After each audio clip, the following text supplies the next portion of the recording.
Badan Narkotika Nasional BNN RI memusnahkan sekitar 4 hektar tanaman ganja di Kecamatan Sawang, Kabupaten Aceh Utara, Provinsi Aceh. Tanaman ganja yang tumbuh subur itu ditemukan di area perkebunan warga di Desa Tepin Resep. Tanaman ganja di 3 lokasi ini ditanam di antara pohon pinang. Diperkirakan terdapat sekitar 40.000 batang ganja di lokasi tersebut dengan berat kotor sekitar 20 ton.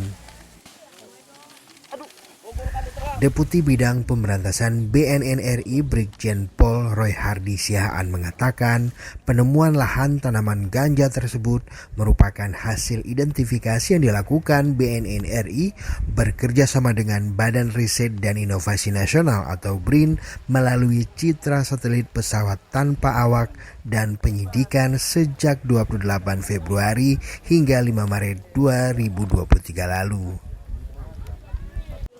Yang saat ini kita musnahkan ada kurang lebih 20 ton dengan jumlah batang ada 40.000. Luasannya TKP 1, TKP 2 dan TKP 3 masing-masing. TKP 1 ada 1 hektar, TKP 2 2 hektar dan TKP 3 1 hektar. Jadi ada 4 hektar luasannya.